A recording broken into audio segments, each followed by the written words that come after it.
Okay, I have to get this documented. I woke up and the sweet bread from heaven was just falling into me. The word, my goodness, the manna. I just really want to share this with you guys because it's all coming together now. That's what happens, is that as you go along, you get more and more revelation, and later on, God puts it all together for you. He's building a story. He's the author and finisher of our faith. It's a testimony, okay? Now here, check this out, okay? I made a video, and I've been talking about how on earth as it is in heaven, right? The heaven and earth principle. It's like the tabernacle on earth was the earthy, just like the first man is the earthy, and the tabernacle, the true, is in heaven, that is not made with man's hands. Just like the temple. The temple of God is not made of hands of man, right? Acts 7:48. Because we are the temple of God, and the new man is made with God's hands, right? And it's God who also, going back to the tabernacle, Hebrews chapter 8, verses 1 and 2. And you can even take that to verse 5, as a person pointed out that everything down here, the best way to put it, as the Bible puts it, is it's a shadow. It's a shadow of heavenly, okay? That's exactly everything, but it even goes, it's not that it goes deeper, but there's more information to that, and it just came to me this morning. So, the Old Testament and the New Testament, I can't believe this. The Old Testament is symbolic of the old man, earthy. And the New Testament is symbolic of the new man that was created in you, heavenly. What does the Old Testament tell you to do? Eye for an eye, right? You get one of mine, I get one of yours, right? That's the law, the old covenant, in the flesh, right? What does the New Testament say? And this is an argument from people. It's like, why does Jesus just say to forgive everybody? But the Old Testament says an eye for an eye. Well, God is teaching us. He's showing us. The New Testament, what is it? The new man, heavenly. What does God tell you to do? Forgive everything. Just go and serve God and forgive everything and love everybody. You see that? Do you see what God is doing with the Bible? Oh my gosh. The first man is earthy, the second man is heavenly. Okay? The Old Testament is earthy, the New Testament is heavenly. The new man and the old man. Right? That's what he's showing us in the Bible. But it goes more than that. Every single story in the Bible is the earthy, and you get to the New Testament and it's a repeat in the heavenly. For instance, the book of Joshua, which means Yeshua, Jesus, right? Now, check this out. You go to the 6th book, which is Joshua. 6 is the number for man. Okay, Jesus was born on the 6th month. There are 6 days of creation. There's a 6,000-year time period until Christ comes back. So we see the number 6, okay? Now we know that 666 is the number of a beast, which is the number of a man, a natural man. That is, you are a beast before you're the new man, before you're saved in heavenly, right? But that's when you get saved, then you become a new creature in Christ, a new creature. Notice the word in the King James, creature. Because before you were a creature, you were a beast, 666. But the new man, you're called a new man in Romans, but you're also called a new creature. So remember, you were the beast, which is a creature. Now you're a new man, which is a new creature. Do we see this? Okay.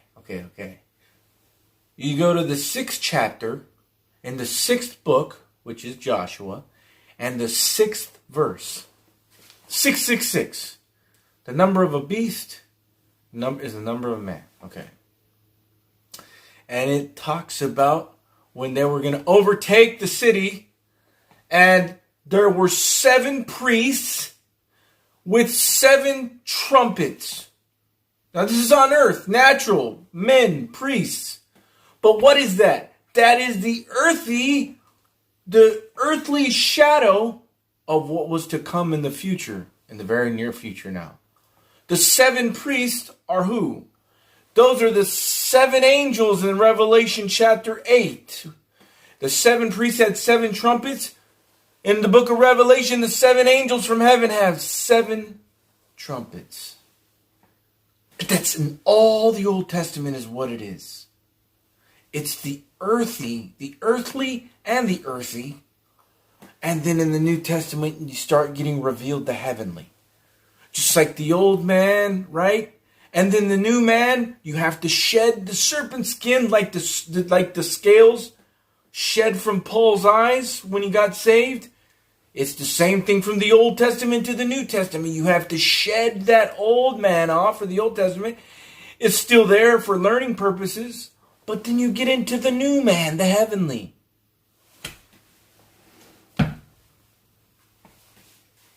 This is what God is talking about in Ephesians 1, 17 and 18.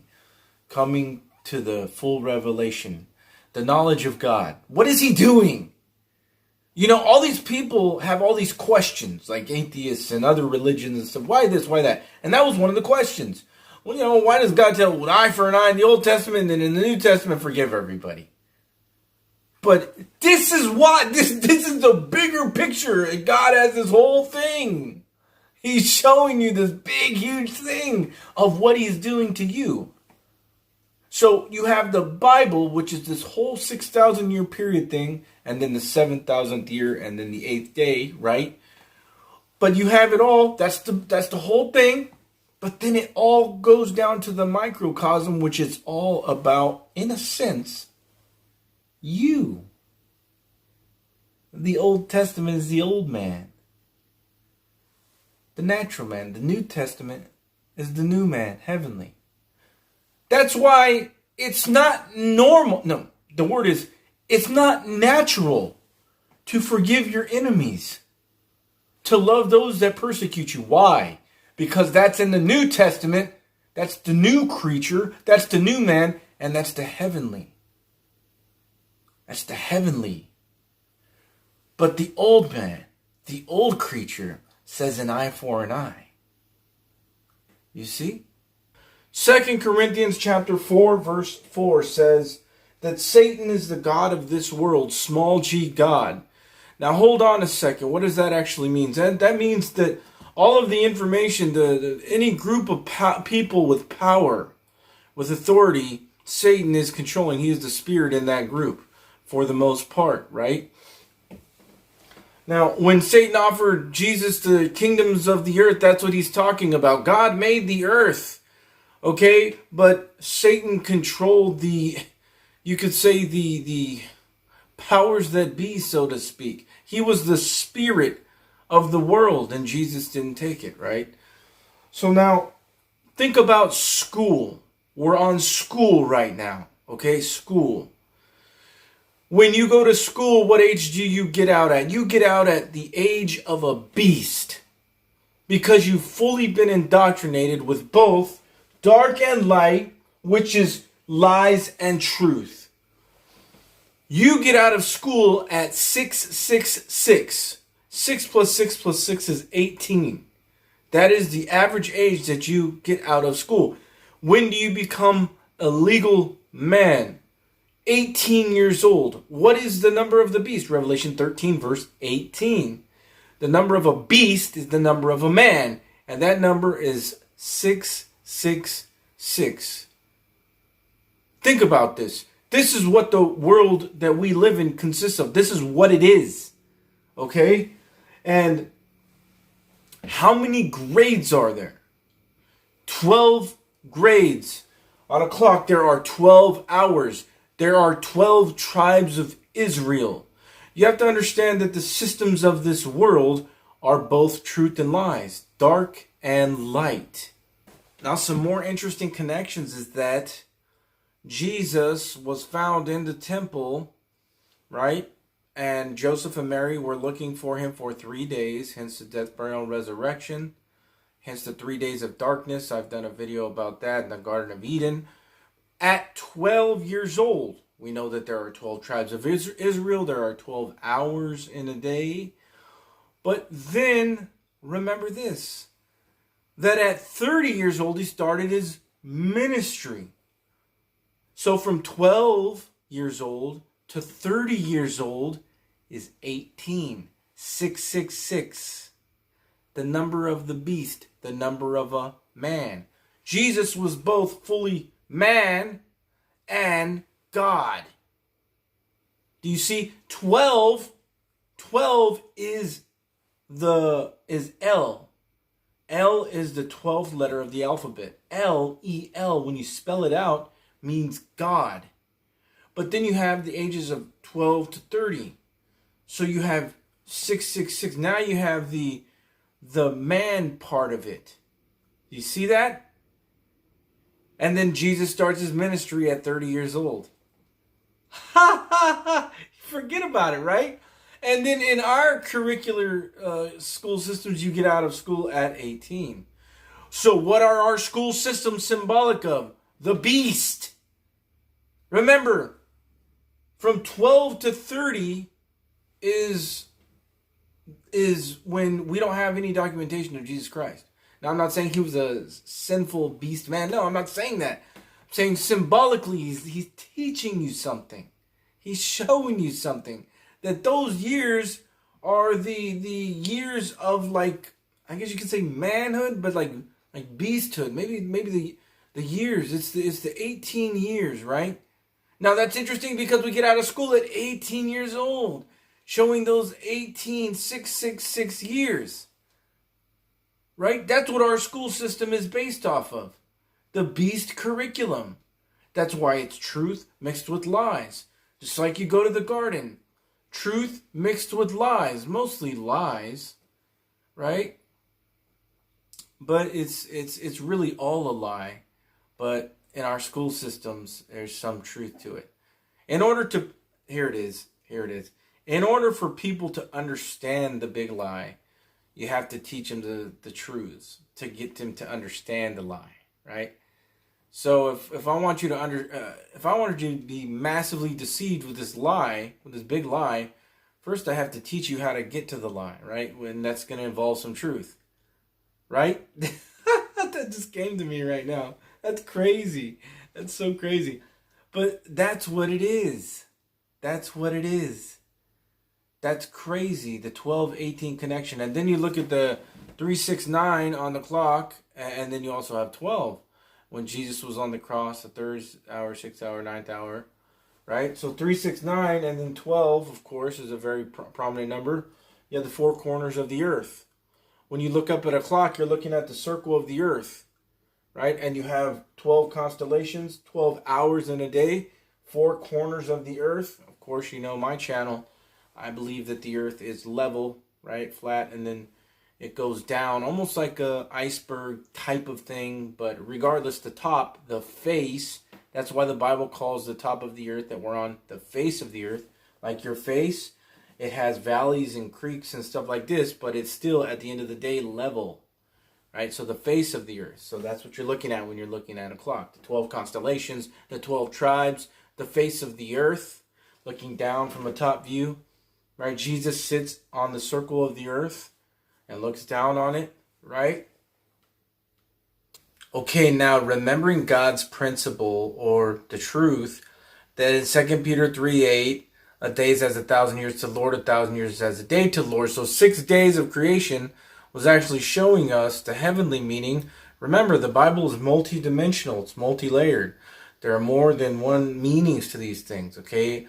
I want to say higher and lower, but it's like the golden ratio. Just keeps expanding up, and it gets bigger and bigger and bigger, like the whirlwind that took up Elijah. Okay, I always say that. But the spiritual understanding is being revealed. So 6 days of creation showing us 6,000 years of time here, linear time from back to front, right? But that 6,000 years to God is 6 days only. Right? So 6 days in heaven would be 6,000 years on earth. I went over that. Well, look at this. It's like time is compressed. In heaven, 6 days unfolds into 6,000 years here. Look at this. So 6 days, you have a point up here in heaven, and it is unfolded on earth as 6,000 years. Do you see the pyramid? This is where all the pyramids come from the ancient days. They knew. And it's almost just like a projection from a small point up here in heaven to 6,000 years unfolding down here. A projection. You know how they're trying to say that we're in a simulation? And also it's like the firmament, the dome that covers the earth as a tent. Well, the tents back then were probably more like this, not rounded. So the firmament would be more of a pyramid. That's why we have the pyramid on our dollar bill with the all-seeing eye at the top. Who's at the top? The all-seeing eye. They're trying to put Lucifer there, right? The man of sin. But we know that Christ is the head. Christ is the cornerstone. Cornerstone at the top of the pyramid. This is what God is showing us. The Bible, like I've said, it's 3D. The Bible is computer code, so to speak. You start with HTML computer code, right? If you know anything about computer code, it's like the most basic computer code. And then you work your way up to understanding, like the movie Hackers, right? And it's like this pyramid that you're working your way up in your understanding and your growth. That's what the Bible is. It unfolds, it reveals. But only God can take you to the next levels, right? Because you only have the analog in the Bible. And you can see some things. But in the mind's eye, the heart, God, the Word is in you. Capital W, right? So you have the small w, Word, to read. And when you're thinking and when you're not even reading it, the Word will still reveal things to you and expand your horizons. So that's what that is. That's where the pyramid comes from. They knew these things, right? And then we go to digital is spiritual. So remember, everything down here is a shadow of things in heaven, right? Just like this, right? Shadow of things in heaven. So digital is spiritual. What is digital? The word digit means numbers or a number, a digit. And we know that numbers and words are one and the same. They translate into each other. In Genesis chapter 11, when they all spoke in one language, mathematics is a language that all people can understand at one time. I don't believe that they spoke all English or all Chinese or anything like that. I think the Bible is talking about one language as in mathematics when they were building the Tower to Babel. Again, when you Google Tower of Babel, you see the golden spiral, right? But except it's backwards almost. The golden spiral is supposed to start out small and get bigger and bigger and bigger. But when you Google the Tower of Babel, it's almost like it's the opposite way. The big part's on the bottom, and then it goes up, right? That's kind of interesting. But that's what they're trying to do. We'll build the tower to heaven, right? So they had this heavenly knowledge that the fallen angels taught them. And it's resurfacing now, a lot of it. And so when we think of spiritual, you cannot, you have to get into numbers. Because words, yes, I would say that words, we argue about things so much when it comes to definitions and things and what a verse means and what this sentence means and that. But in mathematics, there is only one language that everybody sees things the exact same way. You cannot argue over mathematics, but you can argue over what a verse means all day long. But if you break it down to numbers, there is no argument. It's done. It's finished. You see that? So number in the beginning was the Word. Words are numbers. And the Word was with God, and the Word was God. And also notice this, that this is half of the Star of David. It's not the Star of David, it's the Star of Remphan. And in the book of Acts, it talks about they worship their God, Remphan. This is his star. But look, it's half of the star. So if you put another pyramid pointing the opposite way, going long ways like this, and the point comes to right here, it's the occult star. And what it's saying is, as above, so below. Okay, now let me explain to you a little bit what that means in the occult. Okay, as above, so below. So, like I said, if you take another pyramid and you put it like this backwards down, you have the Star of Remphan that they say is the Star of David, which it is absolutely not. Acts chapter 7, I believe, talks about the Star of Remphan.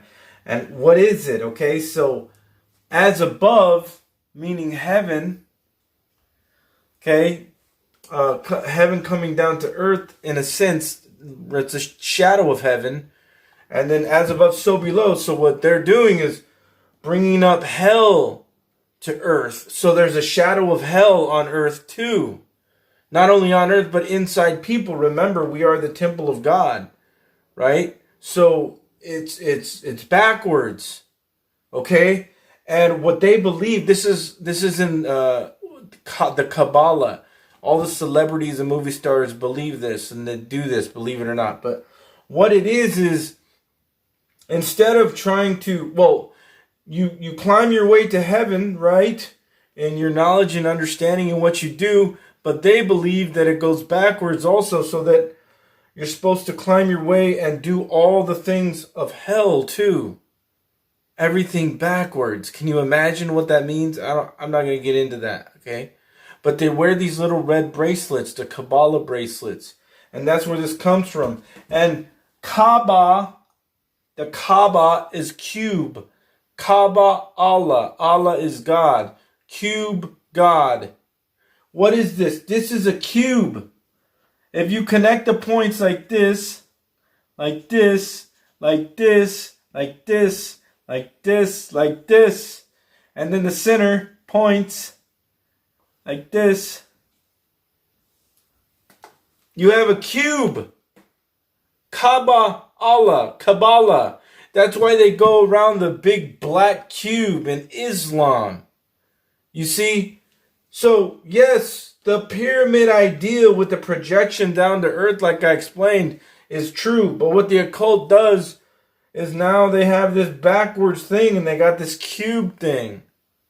So that's, and then this is, again, it's all multi-layered and multi-dimensional, the meanings. That's why you have a bloodline of Cain and a bloodline of Abel. I meant to say Seth, bloodline of Seth. And you have an Enoch in each of them, because you have the dark Enoch and the seed of the serpent and the light Enoch, hence the dark and then the light, right? We're in a dualistic world where we have a shadow of hell here and we have a shadow of heaven here, inside of us, outside of us. That's why you have to get saved, so that even though you still have the old man, you put on the new man, and Christ is with you and on you and in you, leading you and guiding you through this dualistic world. That's why the Freemasons have the board with the black checkered board, black and white checkered board, dark and light, the dualistic idea, okay? And they believe that that is a good thing. The knowledge of good and evil. You see that? As a Christian, we're only supposed to know good, be doing good, but the knowledge of good and evil is saying that they're both acceptable. This is the Freemason logo, and as you can see, it is also the Star of Remphan. You have two pyramids, as above, so below. If you connect it all up, it is also a cube, the exact same thing. And the G stands for Gnostic or Gnosticism. Knowledge, the knowledge of good and evil. That's what's going on here. Now on one last thought, which is Daniel's 70th week. 7 days turned into 7 years. But what if we turn that into 7,000 years? That's a very interesting concept to me, looking at it with heavenly understanding. The whole time from the fall of Adam to the end of the millennium, there is going to be death. Even in the 1,000-year reign of Christ on earth, there will be death. How long is a woman's cycle of blood? 7 days. Turn it into 7 years. Turn it into 7,000 years. It's just like I showed you earlier.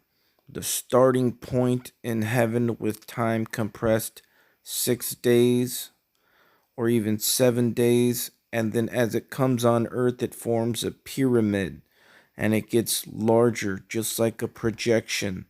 And so it expands from that compression down here. Hence, everything down here is a shadow of things in heaven.